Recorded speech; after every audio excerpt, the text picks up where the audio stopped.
नमस्कार, आप देख रहे हैं अम्बाला मीडिया।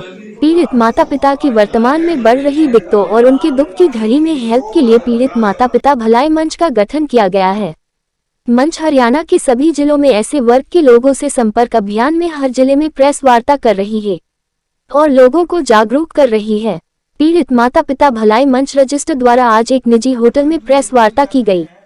सतीश कुमार प्रधान, दिनेश कुमार जानगड़ा प्रधान लीगल सेल, बिट्टू सराना महासचिव, वरिंदर कपूर। सरकार से मंच के पदाधिकारियों ने मांग की कि जो बच्चे अपने बुजुर्ग माँ बाप की सेवा नहीं करते और उन्हें वृद्धाश्रम में भेज देते हैं, उनके लिए भी सरकार कोई कानून बनाए ताकि उनकी जिम्मेदारी बने कि वह भी अपने बुजुर्ग माँ बाप की देखभाल करें।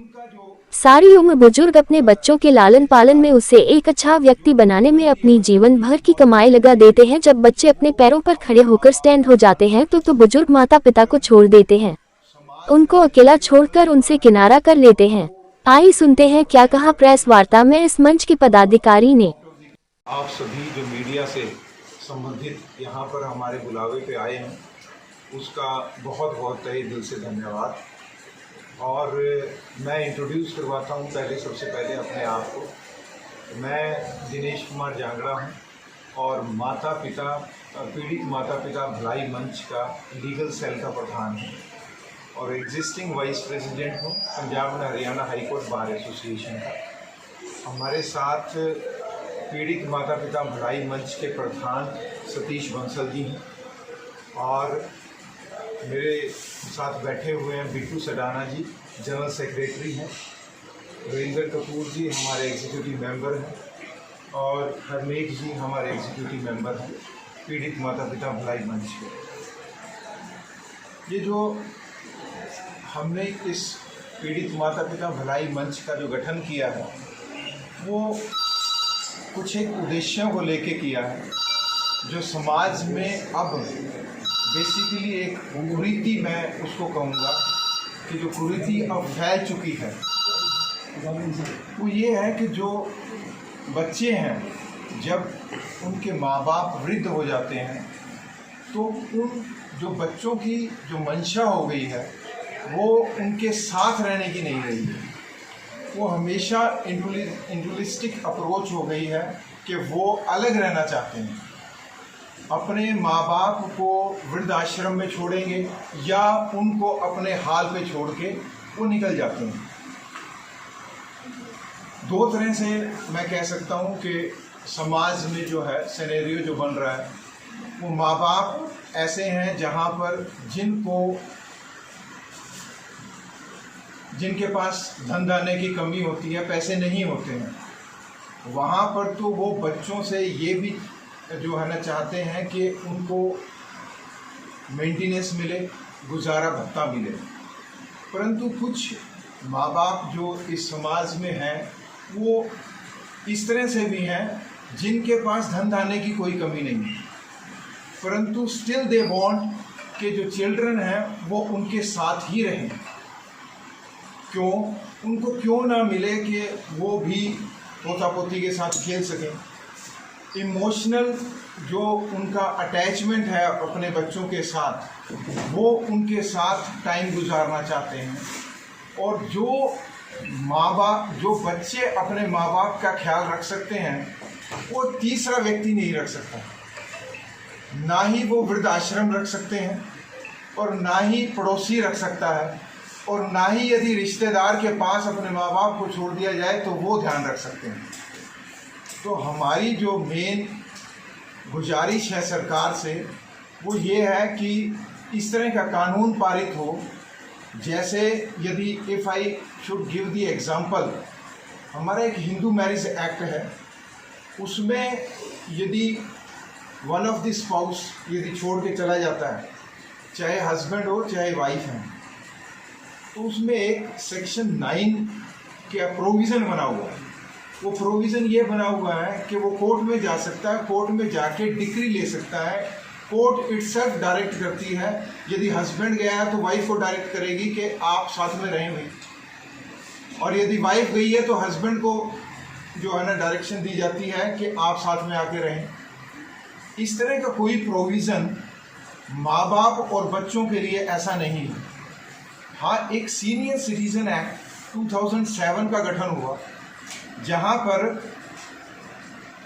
हमें दो जो है रेमेडीज मिली। दो रेमेडीज माँ बाप को, जो पेरेंट्स को मिली हैं, वो ये है, एक तो यदि उनके पास पैसे की कमी आ जाती है तो वो मेंटेनेंस सीख कर सकते हैं अपने बच्चों से, और यदि किसी तरीके से प्रॉपर्टी उनकी बच्चे हथिया लेते हैं तो वो प्रॉपर्टी भी वापस ली जा सकती है according to that senior citizen act. परंतु जहाँ तक सवाल है कि बच्चों को साथ में रखा जाए, इस तरह का कोई भी कानून इवन सीनियर सिटीजन एक्ट में नहीं बना है। तो हमारी मांग है, चाहे by way of amendment in the senior citizen act 2007 इस तरह के प्रोविज़न डाले जाएं कि वो बच्चे जो हैं अपने माँ बाप को ना छोड़ सकें। जो उसके पीछे किसी तरह की पनिशमेंट भी दी जा सकती है, कोई डेटरेंट प्रोविज़न भी बनाया जा सकता है, ताकि माँ बाप को छोड़ते हुए बच्चे डरें। उसमें क्योंकि जब 18 या 21 साल का बच्चा हो जाता है, सरकार या कानून उसको मेजर मान लेता है, परंतु उस वक्त तक या तो वो फर्स्ट ईयर में होता है या वो +2 में होता है। उसके बाद की जो पढ़ाई यदि मान के चलें, उसमें भी माँ बाप का उतना ही रोल होता है जितना बच्चे का है। यदि माँ बाप सुबह उठते हैं, उसको उठाते हैं कि भाई पढ़, क्योंकि तेरा पेपर है, तेरा एग्ज़ाम आने वाला है, कहीं दूर एग्ज़ाम दिलाने जाना है, तो माँ बाप उसको साथ में लेके जाते हैं।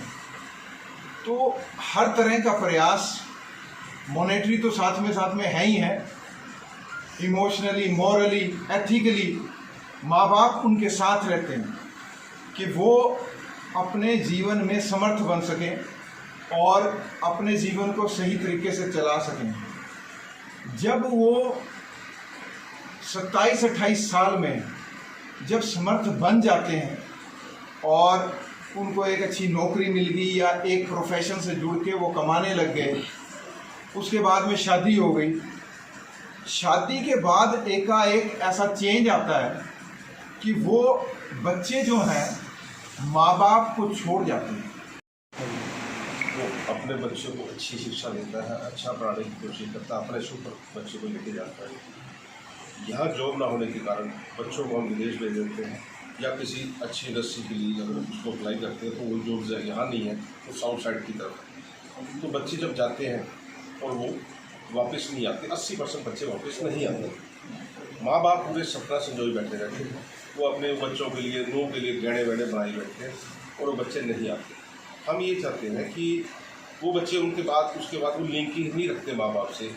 क्या कारण रहता है, क्या नहीं रहता है, माँ बाप कोशिश करते हैं उसको भी मिलने की, वो बच्चा जैसे भी है टाल मटोल करता। हम ये चाहते हैं, ये प्रावधान चाहते हैं, जैसे कोई मैरिज होती है, मैरिज के बाद चाहे वो अरेंज मैरिज है, चाहे वो कैसी भी मैरिज है, उसके बाद उनका कोई मनमुटाव होता है, तो पहले तो बड़े परिवार थे, वो आपस में मनमुटाव कर लेते थे।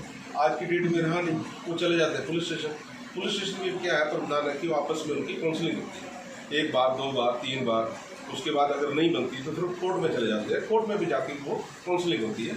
एंड ऑफ ऑल जज भी अपने पास काउंसलिंग करवाता है, नहीं तो फिर उसके ऊपर कोई ना कोई सज़ा का प्रावधान हो। हम ये चाहते हैं कि जो बच्चे माँ बाप को छोड़ के चले गए हैं, हम भी कोई ऐसा कानून चाहते हैं, कोई ऐसा कोई प्रावधान चाहते हैं जिससे कि वो बच्चों की माँ बाप के साथ काउंसलिंग हो, ताकि कोई बच्चा डर के मारे, उसने शादी कर ली, वो माँ बाप से डर रहा कि मैं नहीं आऊँगा, माँ बाप मारेंगे या कुछ हो, ठीक है ना। जहाँ भी आपने देखा कि लड़की को कैसे घसीट की उसने उस मोटरसाइकिल के पीछे उसने मार दिया। तो हम ये चाहते हैं कि हो सकता है वो लड़की ब्लैकमेल कर रही हो सकता है कोई डर हो सकता है किसी की तरफ की वो ब्लैकमेलिंग हो रही हो। तो हम ये चाहते हैं कि ऐसा प्रावधान हो, ऐसा हमें सरकार की तरफ से या पुलिस की तरफ से कोई ऐसा शैल बने जिसमें ये चीज़ बने। और तीसरी चीज़ ये है कि जो आज देखो, ये जब बच्चा 18 से बाहर निकलता है तो अपनी वो ऐसे सोचता है जैसे मैं आज़ादी से बाहर निकल गया, अंडे से बाहर आ गया तो मैं आज़ाद हूँ। आज़ाद होने के बाद वो क्या भागता है उसकी माँ बाप से। तो आज की डेट में देखो, माँ बाप के पास टाइम नहीं है, एक बच्चा वो अपनी कमाई के लिए, बच्चों को पढ़ाई के लिए लगा रहता है। तो उसके बाद वो बच्चा कहीं ना कहीं प्यार ढूंढता है या कहीं भी ऐसे चले जाता है। तो जो शादियाँ हो रही हैं ठीक है, मैं देख रहा हूँ जगह जगह पे बैठे हुए बिचौलिए, वो बच्चों को ब्लैकमेल कर इतने पैसे ले उतने पैसे लेके उनको प्रोडक्शन देके उनकी शादियाँ कराते हैं, वो अपने लालच में करवा रहे हैं और सरकार तो उस चीज़ पे कर ही नहीं कुछ। और हम ये चाहते हैं कि एक तो उन पर लगाम लगे, ठीक है, वो अपनी जो पैसे से उसमें क्या है कि मिनोरिटीज जो कास्ट है वो भी हिलजुल हो रही है, उसमें झगड़े भी बढ़ रहे हैं और कहीं ना कहीं देखो वो भी हो रही है, कहीं ना कहीं लड़की के भाई या लड़के के या लड़की कुछ ना कुछ क्राइम हो रहा है, वो जेल बढ़ रहे हैं, ठीक है ना। हम चाहते हैं कि इसमें भी कुछ हल लगे ताकि ये चीज़ें रुक पाए। ऐसा एक अगर सभी बराबर हैं तो कानून भी बराबर होना चाहिए सबके लिए। इसमें एक हम सरकार से यही मांग कर रहे हैं कि माँ बाप के लिए भी एक कानून थोड़ा सा हो जिसमें माँ बाप अपनी लड़ाई खुद लड़ सके, बच्चों को पढ़ाया लिखाया डॉक्टर इंजीनियर बनाया हमने, इसके लिए हम कुछ करें। ऐसे प्रोविजन में जैसे